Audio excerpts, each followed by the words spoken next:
Hello everyone, स्वागत है आप सबका मेरे चैनल बैक बेंचर्स मेंटर्स पे। और मैं हूं आपका मेंटर आशुतोष झा। तो आज हम हमारे टॉपिक में आगे बढ़ रहे हैं इलेक्ट्रिक पोटेंशियल पे। तो आज का हमारा टॉपिक है energy store inside a capacitor. तो ये बेसिकली हमारा डेरिवेशन है जिसको हम रिड्यूस करेंगे कि एनर्जी हमारी कैपेसिटर के अंदर जो होती है वो कैसे स्टोर होती है। ठीक है, तो इसके लिए हमें पहले इसमें कुछ कंसिडरेशन करनी होगी। तो इससे पहले कि हम वीडियो में आगे बढ़े, अगर अभी तक आपने मेरे चैनल को सब्सक्राइब नहीं करा है तो इसे सब्सक्राइब कर दें। हम इसमें आगे बढ़ते हैं। ये हमारा डायग्राम है, ठीक है, जिसमें दो प्लेट्स कनेक्टेड है और इन पे चार्ज प्लस क्यू और माइनस क्यू है। तो इसमें कुछ कंसिडरेशन है। कंसिडरेशन क्या है कि ये जो दो प्लेट है पॉजिटिव और नेगेटिव, ठीक है, ये एक बैटरी से कनेक्ट है। ये क्या है? बैटरी। और हमें करना क्या है, इस बैटरी से इन दोनों प्लेट को चार्ज करना है। देखो, जब चार्ज होता है तो क्या होगा, चार्ज पॉजिटिव से निकलेगा, क्यू चार्ज ये जा रहा है, ये पॉजिटिव पे आ रहा है यानी प्लस क्यू पे, और जो नेगेटिव है वो नेगेटिव पे आ रहा है। तो इसके बीच में जो चार्ज का ट्रांसफर हो रहा है, ठीक है, इसकी वजह से क्या होगा, इसकी वजह से कुछ वर्क डन होगा। ठीक है, तो जो वर्क डन होगा उसकी वजह से चार्ज होंगे वो यहाँ पे कंडेंसर पे स्टोर होते हैं। ठीक है, और अगर कंडेंसर पे चार्ज स्टोर होते हैं तो ये किस फॉर्म में होते हैं? केमिकल एनर्जी के फॉर्म में। क्योंकि जब हम बात करते हैं कैपेसिटर की, तो क्योंकि ये जो बैटरी है, बैटरी में क्या है, केमिकल एनर्जी फॉर्म में ये एनर्जी स्टोर है। और ये जब कंडेंसर में स्टोर होगा तो ये भी केमिकल एनर्जी, यानी कि जैसा मैंने बताया भी है, इलेक्ट्रोस्टैट के फॉर्म में। ठीक है, जो एनर्जी स्टोर हो रही है वो इलेक्ट्रोस्टैट के फॉर्म में हो रही है। तो यहाँ पे करना क्या है, ये जो मैंने डायग्राम बनाया है इस पे प्लस क्यू और यहाँ पे क्या माइनस क्यू चार्ज है। इनके बीच में जो चार्ज आ रहा है ये मैंने माना डी क्यू चार्ज। ठीक है, मैंने यहाँ पे टोटल चार्ज नहीं माना, मैंने माना छोटा सा एक चार्ज है डी क्यू। और चार्ज जिस डायरेक्शन में जा रहा होता है उससे अपोजिट ट्रेवल कर रहे होते हैं इलेक्ट्रॉन। ऑलवेज रिमेंबर, जब भी जिस डायरेक्शन में चार्ज मूव कर रहा है उससे अपोजिट मूवमेंट होती है इलेक्ट्रॉन की। ठीक है, तो ये पॉजिटिव से जा रहा है किधर? आगे चार्ज, और जो इलेक्ट्रॉन है वो पॉजिटिव से नेगेटिव में घुस रहा है। ठीक है, तो यहाँ पे हमें करना क्या है, एक टाइम पे हमारे पास चार्ज कितना, जीरो है, और वो कहाँ तक जाएगा? क्यू तक। क्यू बोले तो हमारा ये जो हमारा कैपेसिटर है ये फुल्ली चार्ज हो गया है, तो ये क्यू मतलब फुल चार्ज। तो सबसे पहले इसकी शुरुआत कैसे करेंगे, हम निकालेंगे पोटेंशियल V। ठीक है, क्योंकि मुझे पता है Q = CV होता है फॉर्मूला। ठीक है, चार्ज हम प्रोवाइड कर रहे हैं बैटरी से, C कैपेसिटर के लिए ही निकाल रहे हैं, नेक्स्ट बचता है क्या? V। ठीक है, तो हम सबसे पहले निकालेंगे पोटेंशियल। पोटेंशियल निकालने के लिए potential difference across the plate of capacitor, तो भाई यहाँ से V आ जाएगा Q/C, ये हमने निकाल लिया Q/C। ठीक है, अभी यहाँ पे DQ की बात हो रही थी, एक छोटे चार्ज एलिमेंट की। अब हम टोटल चार्ज निकालेंगे, तो small work done by a battery in moving a charge DQ through potential difference. It mean इस चार्ज को मूव करने के लिए इन प्लेट्स के बीच में कुछ वर्क डन करना पड़ा है थोड़ा सा। ठीक है, ऑलवेज कुछ भी मूवमेंट होगी तो वर्क डन करना पड़ेगा बैटरी के थ्रू। तो dW = dQ.B कैसे आया? W = QV होता है।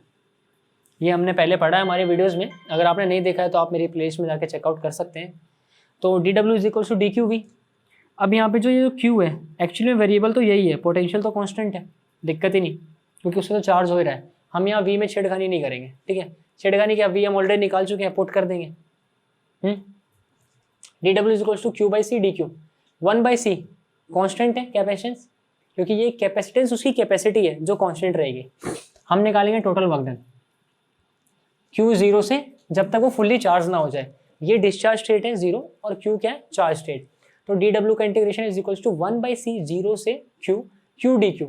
तो हम Q के रिस्पेक्ट में करेंगे तो यह आ जाएगा Q²/2, 0 से Q, तो 1/C Q²/2 upper limit minus lower limit. तो यहाँ से जो मेरा W आया, W क्या है? वो वर्क डन है जो इस चार्ज एलिमेंट को मूव कराने में लग रहा है, Q²/2C।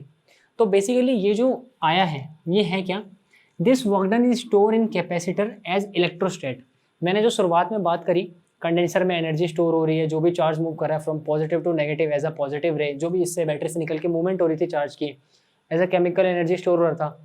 ये सब जो स्टोर हो रहा था या जो इलेक्ट्रोस्टैट एनर्जी में स्टोर हो रहा था वो था क्या? वो हमने यहाँ से निकाला। जो वर्क डन हो रहा था एक्चुअली में वही तो एनर्जी थी, तो वो था Q²/2C। ठीक है, तो W = Q²/2C। ये होता है Q और C की टर्म में। जब भी बात होती है क्वेश्चन में चार्ज और कैपेसिटेंस की टर्म में, पोटेंशियल की बात ना आ रही हो, तो हम ये फॉर्मूला यूज़ करेंगे। हमारे पास दो और फॉर्मूले डिराइव होते हैं इसी से। ठीक है, आप Q = CV पुट कर दो इक्वेशन 1 में, तो एनर्जी आ जाएगा ½ CV²। कब? जब कैपेसिटेंस और पोटेंशियल की बात हो रही हो, चार्ज की बात ना हो रही हो। नेक्स्ट क्या है? C = Q/V पुट कर दोगे इसी इक्वेशन 1 में, तो क्या आ जाएगा? U = QV/2। ये U बेसिकली वो एनर्जी है, ठीक है, जो उसमें स्टोर हो रही है। QV/2 ये है Q और V की टर्म में, तो जैसे क्वेश्चन की डिमांड होगी हम वैसे ही फॉर्मूलोज को यूज़ करेंगे, ठीक है। तो अभी क्योंकि अभी हमने ये फॉर्मूला डिड्यूस कर लिया है, हम एक बार इसी एनर्जी के कॉम्बिनेशन को पैरेलल और सीरीज में भी यूज करके देख लेते हैं, ठीक है, कि एक्चुअली में उसमें कैसे यूज होता है हमारा ये एनर्जी का formula. Energy in the combination of capacitor, तो हमारे पास बेसिकली दो कॉम्बिनेशन होते हैं, एक सीरीज और एक पैरेलल, ठीक है। तो हम दोनों के लिए एनर्जी चेकआउट करेंगे कि जब वहाँ पे हमारे पास n number of like sequence हो कॉम्बिनेशन, तो हम वहाँ पे कैसे एनर्जी निकालेंगे। तो जब बात करते हैं सीरीज़ की, तो देखो यहाँ पे हमारे पास n नंबर ऑफ कैपेसिटर है, C1 C2 C3 till Cn, ठीक है। तो सीरीज़ में हमारे चार्ज क्या होता है, चार्ज हमारा सेम रहता है, बट जो हमारा ये पोटेंशियल होता है वो क्या होता है, वो स्प्लिट हो जाता है। तो Q is the sum charge through each capacitor, मतलब Q क्या है, कुछ चार्ज है, ठीक है, और वो सेम अमाउंट ऑफ चार्ज है जो भी यहाँ से पोटेंशियल से निकल रहा है।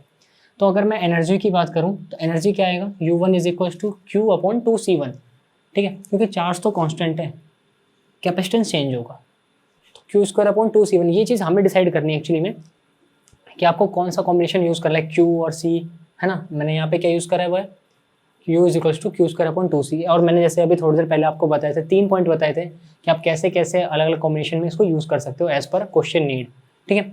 तो U1 आ गया, U2 आ गया, UN भी निकाल लेंगे, Q स्क्वायर अपॉन 2CN। तो देखो यहाँ जो हमने निकाला है ये टर्म, हम इसका इक्विवेलेंट बनाएंगे। ये जो मैंने बनाया सी नेट क्या है, इक्विवेलेंट कैपेसिटेंस, ठीक है, इस सर्किट का।